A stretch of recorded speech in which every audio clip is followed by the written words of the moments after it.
taxes, keeping my book straight, running a profit and loss statement, it all gets so confusing. I used to spend more time trying to worry about my taxes and if I'm doing them right than I actually did working on my business. I needed a solution.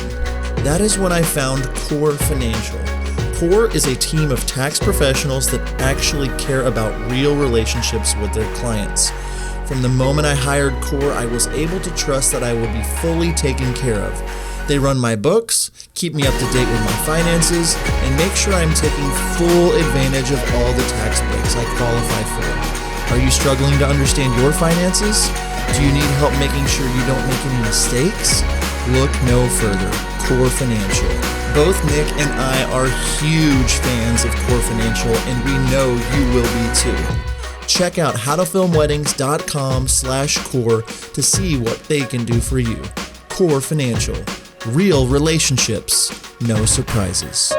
If you put in that work with your passion and what makes you unique for a few years, the money will follow. And I think so many people try to follow the money and then get to their passion.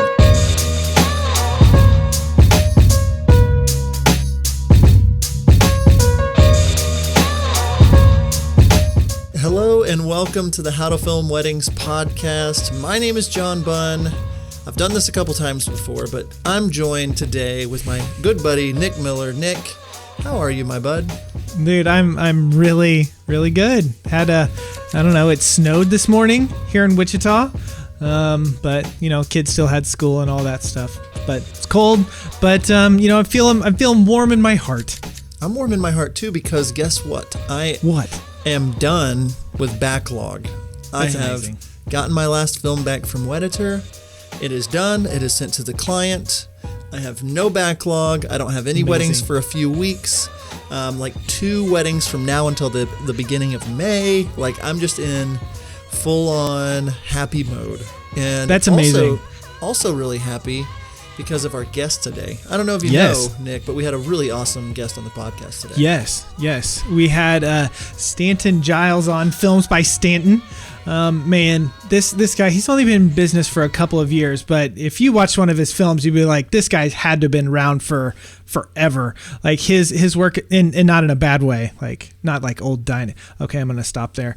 He's really good at what he does. He talks about kind of his influences in the podcast, and I'm really excited for you to hear about that. But if you watch his films, especially this one that he did in Tulum, Mexico, it just has this different vibe about it, and you can't really it's really hard to explain. You just have to go watch it. And so we talk a little bit about that and kind of his inspiration and how he got into filmmaking. And like John and I have said, we said it off there and we're saying it on here, like you need to have Stanton on the map, because in a couple years, like this guy's going to be up there with one of the premier ones in our country that so many people look up to and so many people love. So I don't know what else to say about it, but I'm really excited about this podcast today.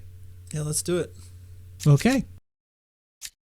All right, well, thank you so much, Stanton, for being on the How to Film Weddings podcast. You have arrived. We're so excited for our listeners to hear from you. Why don't you, for those out there that may not know who you are, why don't you kind of just explain a little bit about you and your business?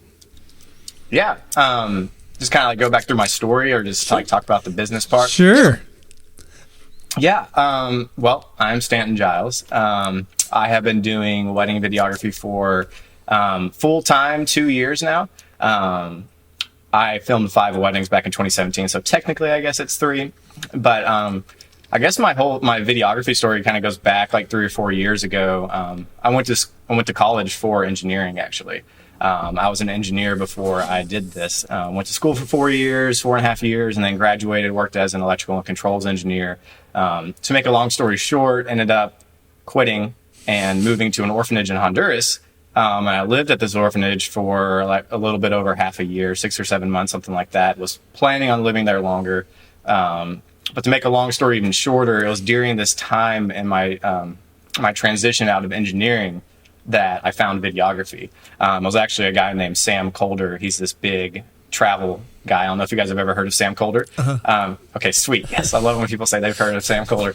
But Sam was the first guy, or the first videographer I ever watched that I was inspired by his videos. When I went on this big 2-week road trip with a really good friend of mine before I went to Honduras, and I watched one of his videos, and I was like, he makes video look so freaking awesome. He makes it look like so much fun. And before that, I had just kind of looked at it as this kind of like artsy flu thing, and that was just like this thing that I had in my mind, but he made it look so good and so much fun. And so I bought a drone, I bought a Nikon back then, this little like $200 Nikon, and I made a little video. And that was right before I went to Honduras. And when I was in Honduras, I wasn't able to I didn't have a lot of money because I was living at an orphanage, and so I couldn't buy new equipment, and I didn't really have a ton of time to be on the internet to learn. So when I came back to America, I was just really gung-ho about learning about video. And so about, fast forward me coming back to America, I got back in engineering for like a year or so. And that's where I was able to start filming 4 or 5 different kind of like friends' weddings and stuff like that, just kind of getting my toes wet. And it just kind of took off from there. I started out, so I live in Memphis right now. All my weddings the first year or so were in the West Tennessee area. But because of what kind of grew out of watching Sam Colder's videos and this passion that I had for travel, I would make all these little travel videos. They're all over my YouTube channel. If you kind of see on my YouTube that my videos transform from being these travel videos to weddings to like destination weddings and stuff. And it's been really awesome to see how my passion for travel and my passion for video has also intertwined with my passion for filming weddings. Yeah, that's cool. And I get to travel to do the destination weddings now. I get to travel and something that's happened along the way is I have transitioned out of making these travel videos because I realized that there wasn't a lot of story in it. It was just a compilation of really cool shots. Yeah. And as I've gone on, I've realized that I really care a lot about story. And so I had a lot of really cool opportunities in 2019 to go to places like Austria and Tulum, Norway, and there was like some really cool stories wrapped up in that. I followed a couple. I'm actually working on their film right now. Followed a couple through Austria, starting in Memphis. Every single leg of the trip I was with them on, from planes to trains to automobiles, like every single thing. I was with my GoPro, with my Sony, just recording everything I could, and it's going to be a beautiful story. Yeah. And that's what my passion has turned into, and that's what I like truly love to do. That it's not just a job. I quit my engineering job not knowing if I would make enough money to get through the end of the year, but I knew that this is what I wanted to do. And so that's kind of where I'm at now. I don't know if that's kind of a long-winded answer I can give. Dude, it was great. Just like enjoying the story. Yeah. We don't hear many people that do engineering to orphanage, back to engineering, to wedding films. That's I haven't heard that one before. I haven't heard that one before. But whenever we'll get into this a little bit. But Stanton, as I watch I was watching your Tulum film, and incredible work. You did a great job. I was telling John before we hit record, it's like, I'm sure it took you forever to edit, because it's almost like it's like 5 mini videos that you kind of like smushed together, made all fit together. But the one thing that I was watching is there was a feeling of it. I could tell after hearing your story about the travel videos, how that influenced you. I could see that influence in this work that, most people, whenever they start wedding videos, they're like, oh, I really like this. And they submerge themselves in watching wedding videos. So what comes out is a wedding video. But you, since you had this other source of inspiration as you were getting into film, with the travel videos, because if you get on YouTube and you start watching people's travel videos, it's a totally different vibe. It's a totally different feel. And I could really feel that and experience that, especially watching that video. So I think it good on you and how you're coming at this from a different angle to make something that's truly incredible. So, I just wanted to point that out as I was watching that. I could really, thank you. Yeah, I can feel that. Yeah. And I'll add, if it's like, I remember, and I want to get into that film especially here in a second, but like the first time that I saw it, it was just like, I watched it again and again, especially the beginning of it. I was just like, I kept watching. It's like, man, this is so original and good, and like it just felt, you could feel your heartbeat through it. and we'll link obviously and talk about it in a second. I do want to roll back a second. So you're like in your second year of doing this. Just starting my third year. Third year, Yeah. okay. Yeah, you've done 2 years. I forget that it's the next year. My brain. Me too. Yeah. But so anyway, like, so you're in your third year. Will you paint us a picture of kind of what year number 2 looked like for you? Like how many you did? You said you've been to a few countries. I mean, are you still doing a lot of them in West Tennessee? Or like what did 2019 kind of look like for your business, as much as you want to talk about that? 2019 was a year that when I was sitting at the beginning of it, I knew that I had to, I guess, I don't know how to say it. I had to take a step back and say, okay, like I want to pursue what I want to do in this industry. And that is, I want to travel and I want to be able to fuse it to passion or wedding videography and travel. So in light of that, I had to think about, I was going to probably have to take a few blows financially to be able to get some weddings that I otherwise probably wouldn't have been able to get to, because as we know, like there's a lot of budget brides out there that I know. Whoops. Surprise. Wait, what? That are wanting a deal on a wedding, and they'll be in this really cool location and they've spent all their money on going to this location and getting like this beautiful wedding, and then they're like, oh, we want a videographer last minute, and then they just somehow happened to have seen a film of mine, which in 2018 I went to Iceland for free for a wedding, I went to Cabo for $1,000, and I went to Grand Tetons for free. And so those were the first 3 destination weddings I ever did, but because of those, it was this beautiful butterfly effect of just random people referring or something like that. But that set the foundation for 2019 whenever I was able to book. I booked Ricky and Sarah's film for $2,500. I was there for 3 days. Yep. And I just poured everything into it. And it wasn't like I was working for $2,500, but I knew that I was working for something bigger. I was going to try telling a story that was bigger than I guess, I don't want to say what they paid for, but I wanted to do the best that I possibly could with it. And that was kind of my mantra throughout all of 2019, whether I was going to Norway or Yosemite National Park or Colorado. I wanted to make sure that I poured my heart into every single film. I only filmed 2 weddings in Tennessee last year, and this year I only have 1. And I guess that was because as I started to book those weddings and my name started getting out there more, there was less and less people that knew about me in Tennessee because I was filming less weddings, and so there wasn't as much hype or people seeing my videos out there on Facebook or something like that because a bride posted it. And so definitely in 2019, the slowdown on the Tennessee weddings. I filmed 19, 20 weddings. I'm really bad about going back and counting how many weddings I filmed. But I think I was like right at 19 weddings last year. And I just have like 2 weddings left to edit right now. Trying to get them done as fast as possible, but again, like pour everything I can into these videos because I put so much time into the trip and going on it and editing and all this kind of stuff. I want to make sure that it's a beautiful product that I put out, or the best product that I can. Yeah, a couple of things that you said. Go ahead, Nick. Oh yeah, What? Your turn. Okay, cool.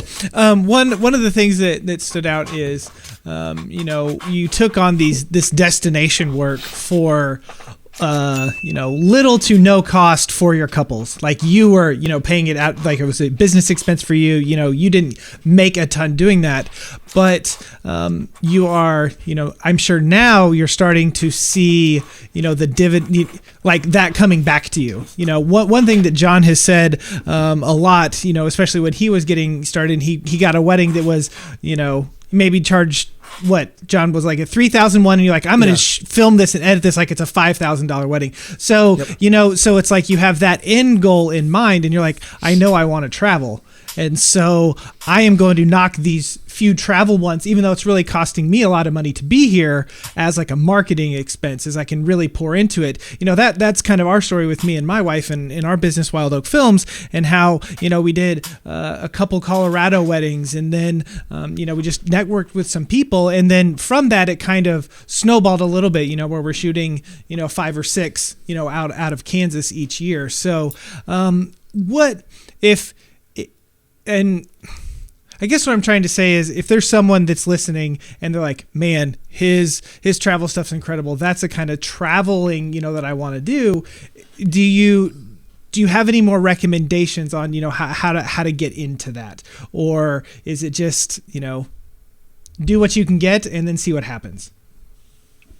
Yeah. I would definitely recommend kind of forgetting about money for a little bit. If it's something that you really want to do, then the opportunities are out there. And I mean, if you give a deal to a bride, she's going to jump on that typically, especially if they're not wanting to spend a lot on video, because, in 2019, 2020, video is sometimes still like one of the last things that people think about and at the end of their budget. And so a lot of these destination brides are already kind of like at their end because it is, a big expense and whatnot. But yeah, like I didn't know if it was going to work in the beginning. And in 2018, that was, before I even started filming weddings in 2018. I only had 5 under my belt in 2017. I want to film more destination weddings. I want to fuse travel with weddings. And I knew I was going to Iceland for a trip. And so I was like, I need to take advantage of the fact that I'm up in Iceland. And so I went to Google and I typed in on Google, wedding planners in Iceland. And I'm not exaggerating. I went through the first 3 pages of Google and called or emailed every single planner on there. I said, hey, I'm going to be here from June 25th through July 3rd. I'm willing to film my wedding for free. Here's some of my past work. And would love the opportunity to film a wedding for somebody. That's genius. And nobody got back to me except for one, and that was all I needed. And that was John and Fizz, and that was the first ever Iceland wedding first ever destination wedding that I ever filmed. And that was the beginning of, the Cabo, Mexico couple that, paid me $1,000 to be there. They saw that and they were like, oh my gosh, we love this. And then from there, like somebody saw up in Colorado, the Cabo teaser. And it's just, I can't overemphasize. I always look back at my wedding videography career as this beautiful butterfly effect of just getting to see like the trace of how things went back to the work that I put in the beginning to get these things that I didn't know if it was going to pay off. But I guess as far as advice would go, I say, yes, go. And I would do things for a deal. I would go and do things for less than you would want to do them for, and then put your heart and soul into it. And obviously I think you should always put your heart and soul into every piece of work that you do, but especially grind on these ones that you're wanting to move in the direction of.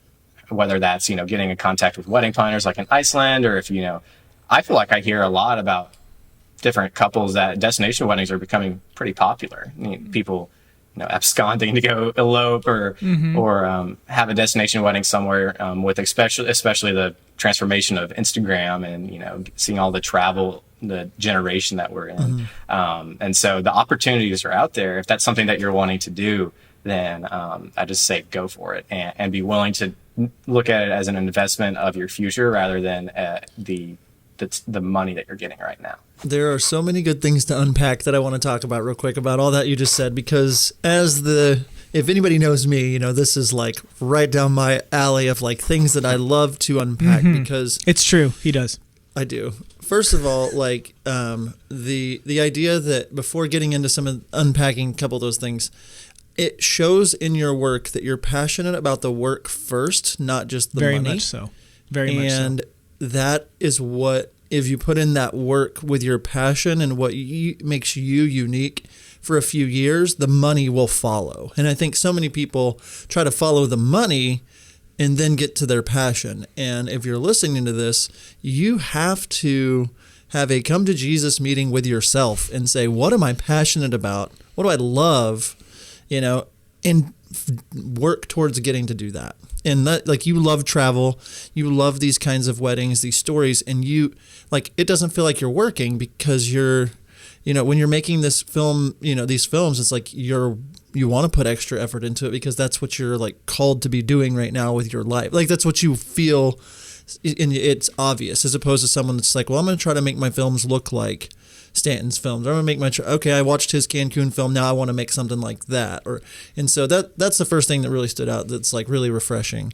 But the thing that I think so many people don't do. And like, we get asked this about the podcast. It's like, man, you guys, it's so lucky that you guys have, and someone like they'll pass it, like in passing, say it's lucky that we're finding success or that our company is successful and we believe that you make your own luck. Yes, there are moments that happen, but like if you have not created something for that to happen, people be like, oh, he's lucky. He got on the podcast and he's talking, in his first couple of years, I wanted to do that. It's like, well, you put in so much work. And I know that there's like Gary Vee out there and all these different like hustle and whatever, but it's like you did things that most people, 99.9% of people are not willing to do. Emailing every single, like that was a brilliant idea. And emailing every single one of them and saying, hey, I'll do this for free. Like I'm literally going to give you and working through the list. And you said, but one of them took you up on it. And that one is the spark that gave you the next one and then the next one. And then now, like, I know that fast forward 3 or 4 years in your business and it's going to be like, if you keep doing this kind of work, it's going to be ridiculous what you're charging and the accolades that you're going to have. And that's kind of what before Nick and I were talking, I was like, if there's a rookie of the year for 2019 in weddings, like you've got to be on the short list for rookie of the year. You know what I mean? And so it's like to be producing what you're producing at this early in your career, like it's quite mind blowing. But I think if the listeners out there, like, what are you not putting work into that you should be putting work into to get to the place you want to go to? Because, yeah, that's your goal to be doing Destination Stanton, but, like, you knew that you had to do all kinds of work. And I found you because you had posted your film inside of the Wedding Videographers group in a way that wasn't salesy or spammy. The thumbnail was cool, the title, and I was like, I'll watch this for a second. And I turned it on and I was like, oh my God, like, Nick, look at this video, dude. You got to check this out. And I was just like, this is unreal. And I remember you Facebook messaged me and you said, I just pooped my pants. Yeah. That's what you said. I started laughing. Yeah, that was, I think, how I introduced myself to you. Was I just pooped my pants because it's that good. And so anyway, I've been talking for a while, but I think it's very important to unpack all of those things that you said, because if you're not willing to do the extra things, you're going on these trips and giving away a free wedding and editing it and doing all this stuff and then promoting it and working it, it's like then your break has come. That's happened because of that. And just to speak into that a little more is that you never know when that one is going to come. You never know when that's going to happen. So on top of just making sure that you're doing what you're doing and pouring your passion into it, pour your passion into every single one. And to speak into that saloon video, they were just a random couple that reached out to me. They saw my Cabo teaser on Vimeo because I tagged it, and they found me. They seemed like a standard couple, but then I got down there and then poured my heart into it, poured my heart into the edit, made them a really cool teaser too. And because of that, I've booked 6 or 7 weddings last year. I have 4 or 5 this year, just from that teaser. And then whenever I, eventually got done with our highlight film, booked a wedding for, this year for 2 or 3 times more than what I booked their film for. And so actually that was the most expensive wedding package I ever booked. And it was just, again, I keep talking about this butterfly effect, but like always, I think it's so important to you never know when that one is going to be. And so whatever you're editing right now, make sure it's your best, make sure you're putting your heart into it. If maybe you didn't kill the video side of it, then use the power of editing to make it beautiful and make it the best that you can and be creative. So, yeah. Do you remember that wedding from a month ago? Yeah, like that one that you needed to start editing yesterday? But you also need to prep today for your wedding tomorrow, and you're leaving for your first vacation in forever on Monday. So what do? It seems that the only creative part of your edits are the excuses you're going to have to give your clients. We have the solution, Wedditor. Wedditor is a team of top wedding editors, project managers, and account coordinators that help us wedding filmmakers edit. They match the right editors with your style so you can spend your time where it matters most, on your business. Nick and I both use Wedditor, and we don't know how we would run our companies without them. It takes a team to build an amazing business, and you shouldn't try to do it all on your own. Head over to howtofilmweddings.com/Wedditor to help you free up your time so that you can focus on growing your brand. Be sure to use promo code HTFW for $50 off your first project. Wedditor, more than freelance, more than outsourcing. How do you deliver your wedding films? Dropbox? Disk? A subscription service that is way too expensive? We have the answer for you. Wedflow. Wedflow is a cloud-based digital delivery system that we love. I personally have been using Wedflow for months, and I can't get over how great of a service it is. First off, Wedflow is pay per project. That's right, you only pay for the data that you need. Wedflow uses a premium viewing experience accessible on all modern devices and playback up to 4K.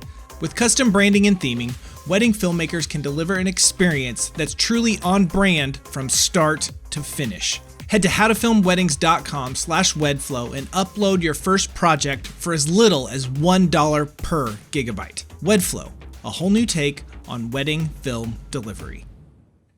Okay, so let's dive into this, this Tulum edit that we've talked about a little bit, and I think John told me that you guys had a little chat yesterday, and you said that you spent 80 hours or something like that, like putting this thing together, which is an incredible amount of time, like if you just think of it that, but you can definitely tell. And as I was watching it, my thought was, this is really good. This is amazing. I bet he spent a lot of time, putting this whole thing together. So why don't, first off, if you're listening to this podcast and you haven't watched this film, you can go ahead and hit that pause button on your podcaster, jump over to YouTube, check out Stanton's page, watch the film, and then come back because it's truly incredible. So why don't you just spend a few moments and kind of give us your thought process? What went into it? Why did you decide to do some weird, silly, kind of funny stuff? A guy cutting another guy's shirt off, and then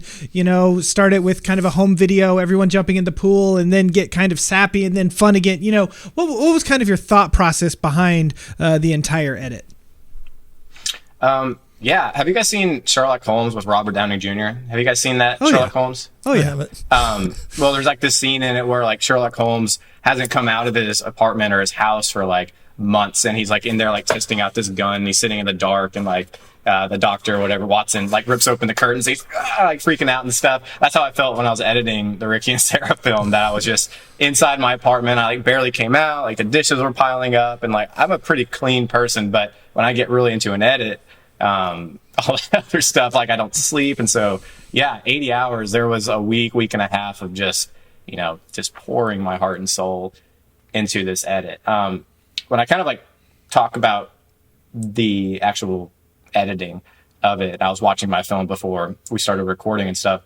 I kind of looked at it as it's more of an idea of the film that I can more speak into than an actual I use this effect, or I've seen this video and that that inspired me to do this. And it kind of goes back to, again, what the actual videoing of it, that and spending the time with the people there, that the way that I presented myself to them is that I'm going to be there with them for 3 days or so, and so I tried to integrate with the wedding party, which I assume that most people do. I know that sometimes videographers have the stigma of being the fly on the wall in the back with a monopod, being kind of creepy and nerdy looking or something like that. But I really made it a point to to be in the pool with them, to hang out with them, to be on the beach with them, to go eat lunch with them and stuff, and to let them know that I was down for anything. That they would see me if a bunch of guys went running into the ocean at 3 a.m. that I was about 5 seconds behind them with a light and a GoPro running as fast as I could, because I want to capture that.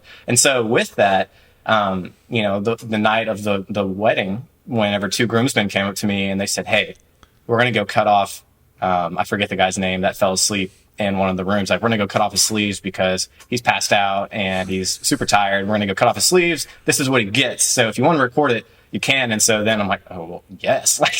And so that was kind of cool to have them come to me, and they came to me because they knew I was trying to capture as much stuff as I could, and they saw me trying to capture that fun stuff. And so, fast forward to talking to Ricky and Sarah on the phone a couple weeks before the edit. Ricky and Sarah are amazing. They're great friends now. And, if I ever go out, they live out in California. If I ever go out there, I want to hang out with them. We've kind of formed a relationship and stuff. And so I was talking to them beforehand, before I really started editing their highlight film. And they said, I was talking to them about all the stuff that I had, and they said, Stanton, we don't want a wedding video. Like we want our film to be your playground. We want you to do whatever you want with it. And I was like, this is amazing. And as much as like I've tried to deviate from just like making a standard wedding film, having that extra inspiration of like, I could literally throw a dancing banana that had nothing to do with the wedding at all for the first 3 minutes. They'd probably be like, oh, sweet. That's awesome.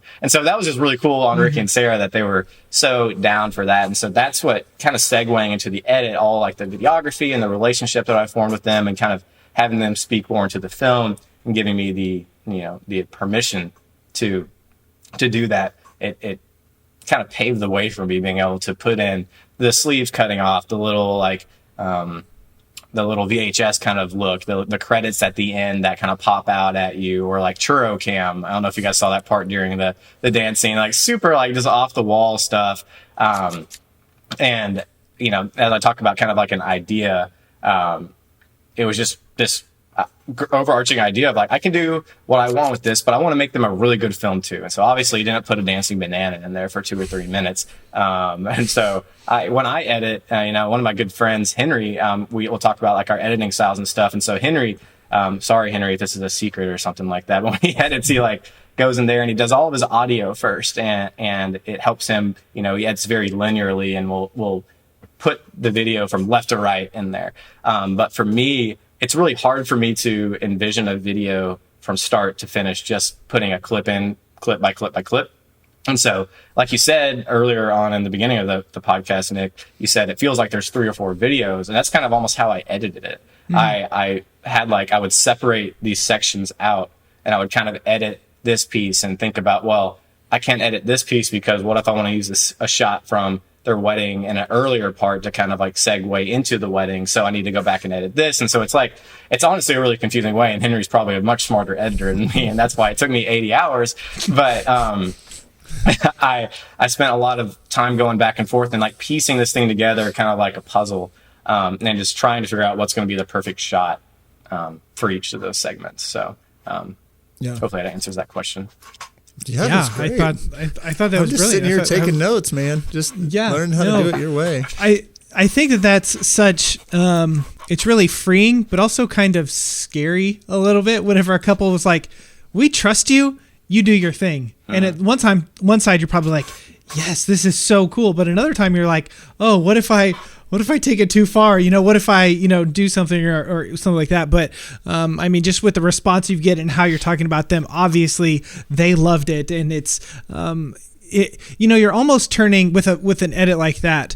I've had an opportunity I haven't booked one in Mexico yet. I almost did a couple weeks ago, but I kind of viewed it as like, the location that you're going to, it's a destination, like that's almost like, a character in the film as well. So you're like, pulling all this stuff that's very them, their friends are there, but also the location and the scenery and the culture and all of that and putting it in there.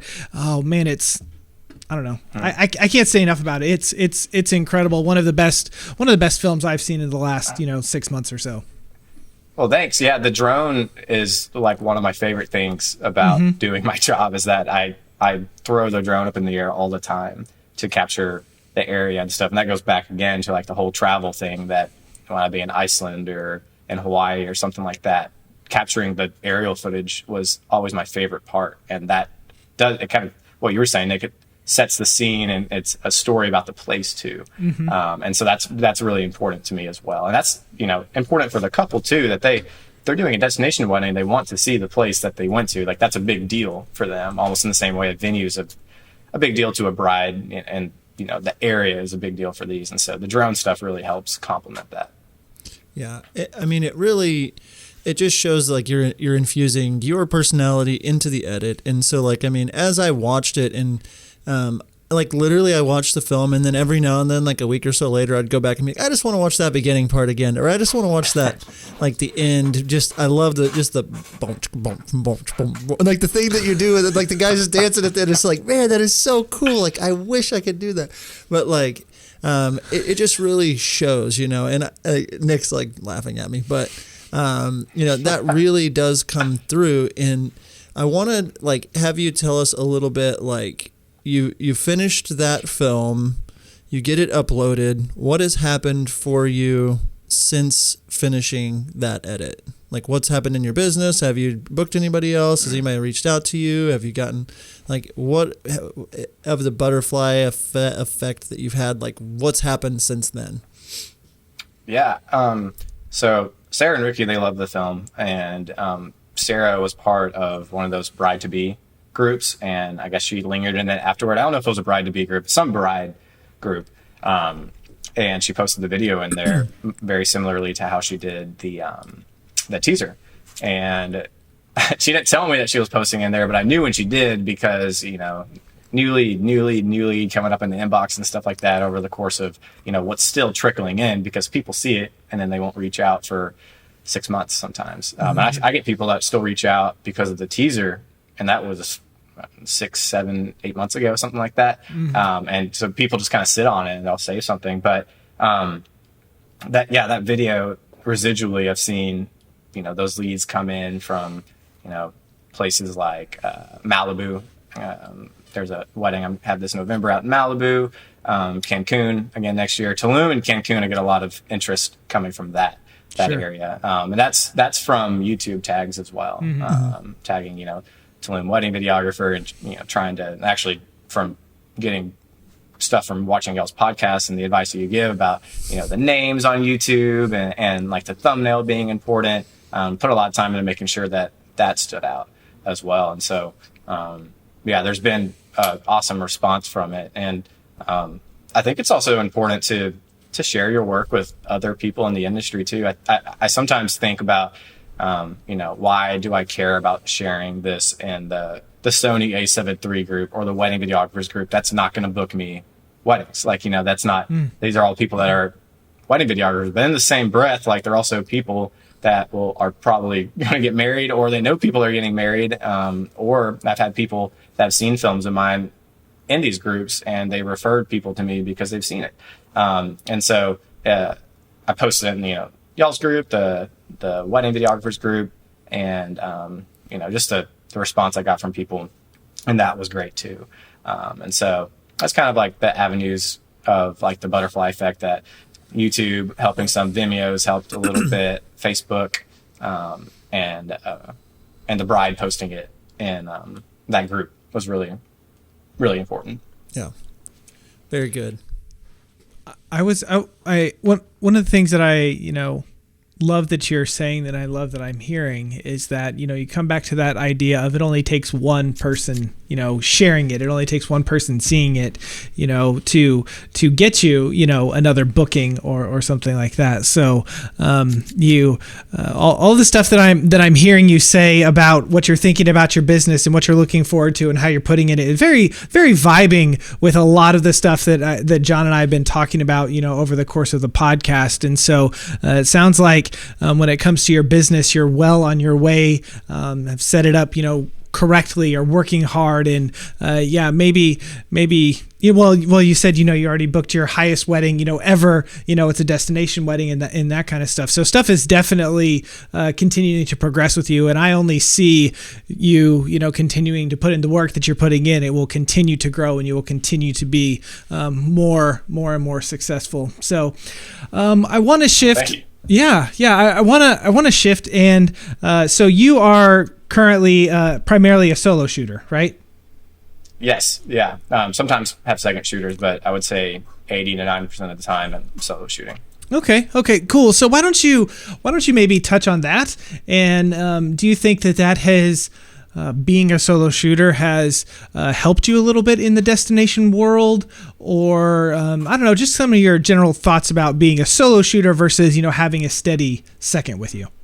Yeah, I would say up until, you know, the point I'm at in my career as a wedding videographer, shooting solo has been really beneficial for the actual acquisition of getting clients. Like, you know, being able to say, hey, it's just me. You just got to buy one plane ticket, you know, get one hotel room. And then on top of that, I'm not having to pay for somebody to be there. And so in the past, it's made a lot of sense for me to go by myself, just for financial reasons for myself.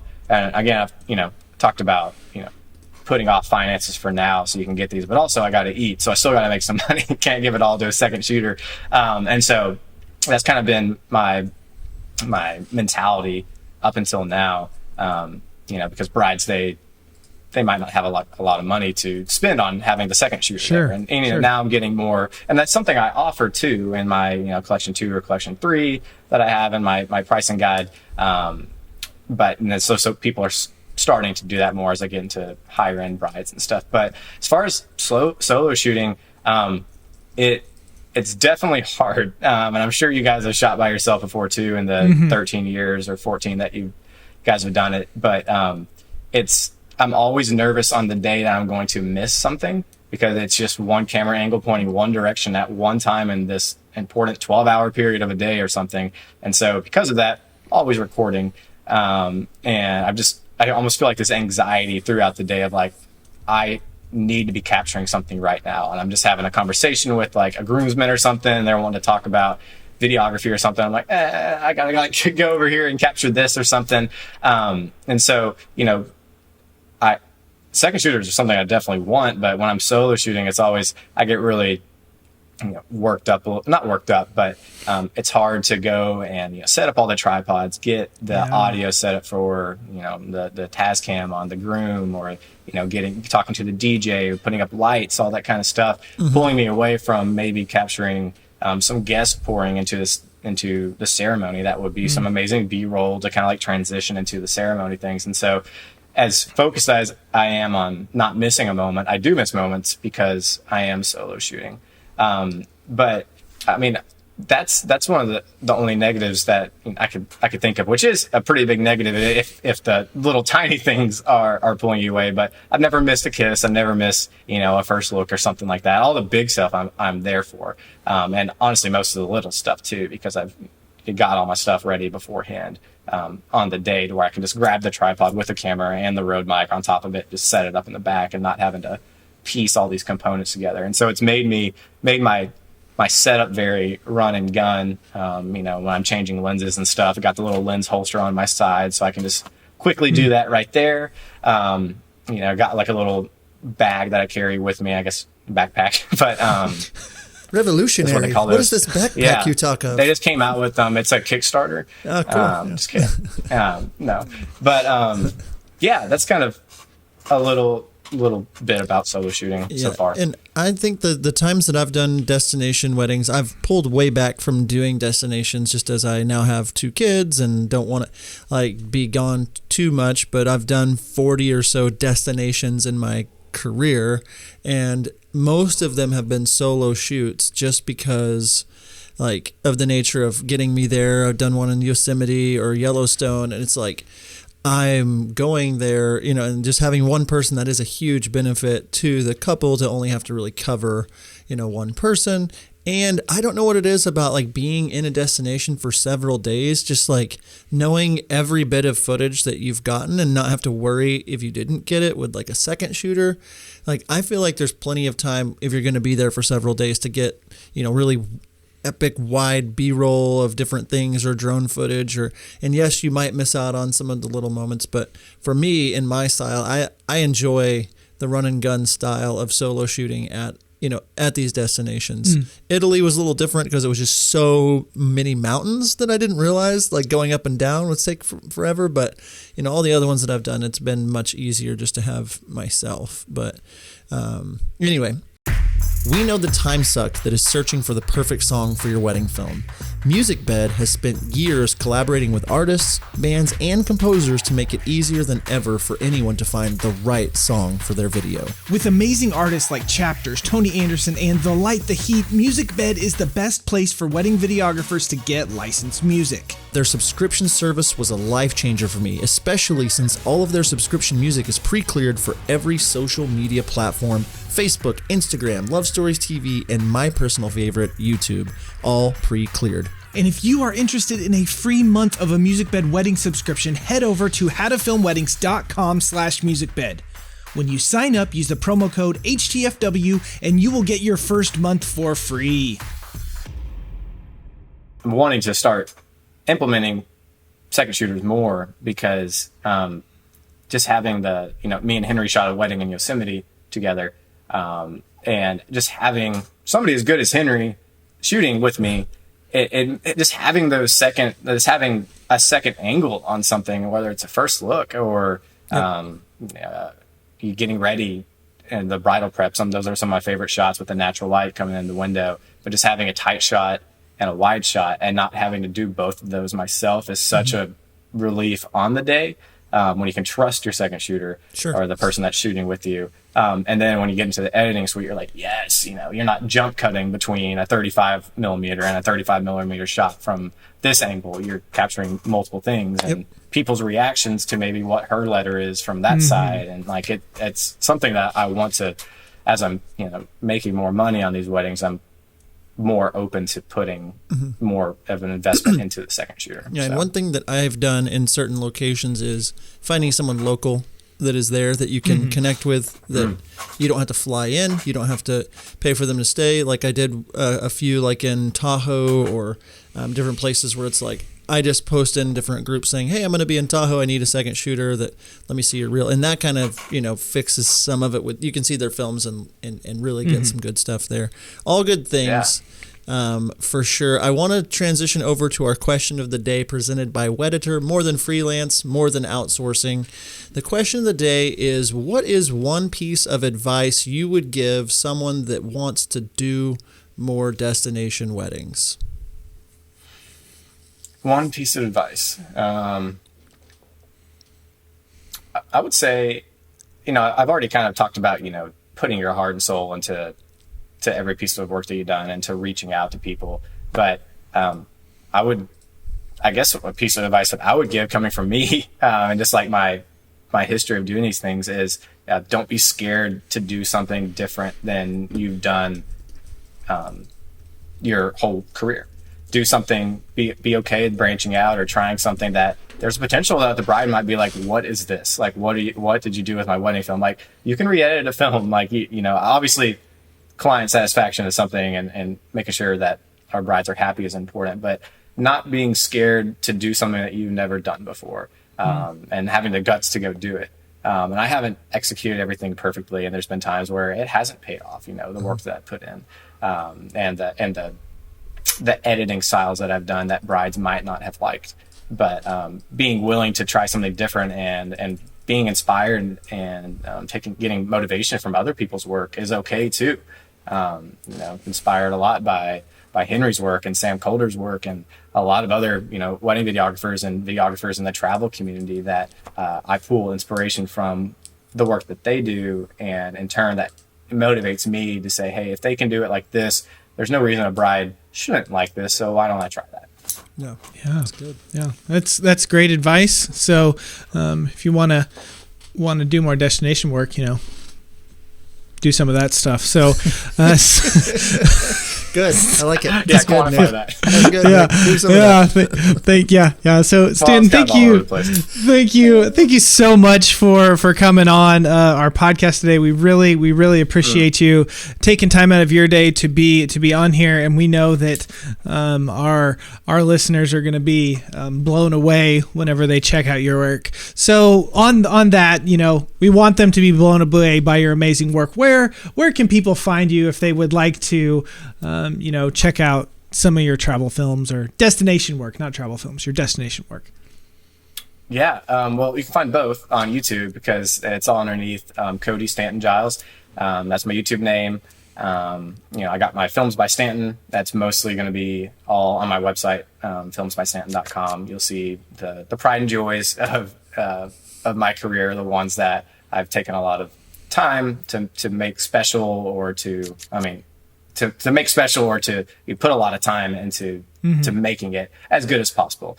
And I'd say those are the best two places. And then my Vimeo links off of the website. But yeah, YouTube's a great one. You can see all the travel films too, all the way back from the OG first GoPro video I made with that drone, Phantom 3 and stuff. So, that's nice. Yeah. And like the homepage or the home video on your YouTube channel right now is your Iceland video, your Iceland travel video, which is it's the footage is incredible, the song choice and just the editing, it's all really good. So, oh man, thanks, man. Yeah, I'm excited to, see where you're going to be, at this time in 2021 and even 2022. Just we'll be interested to follow your business and see where you are in, the next few years. So yeah, definitely. Well, thank you guys so much for saying that and for letting me come on to this awesome podcast. It's been a blast just chatting to you guys during the recording and before, and just over the last day or so, and it's just been fun. So thank you guys. We are awesome, and we appreciate it. Yeah. Yeah. Y'all are awesome. Well, we really appreciate you coming on, and I don't know, John, I lost it. I was gonna, I don't know. We're ending it. No, we're not. It's ended. We're leaving this part in. This is staying in, Blake. This is staying in. Don't edit this out. Stanton, okay. it was really good to have you on. Thank you so much for being on. That's what I was trying to say. Yeah. Thank you guys. That's perfect. Stanton, thank you so much for joining us on the podcast today. We really appreciate you taking the time. You need to go over to his YouTube channel and check out his work. It is just incredible. Head on over to howtofilmweddings.com. There we have digital products that you can download. One of those is our email templates. The email templates will save you so much time in your business. No longer will you have to rewrite the same email over and over again. You write it once, copy and paste, then it's good for all business transactions in the future, emails in the future, not transactions. Anyway, if you're watching this on YouTube, subscribe to our channel, rate and review us on your favorite podcatcher, and until next time, we will see you.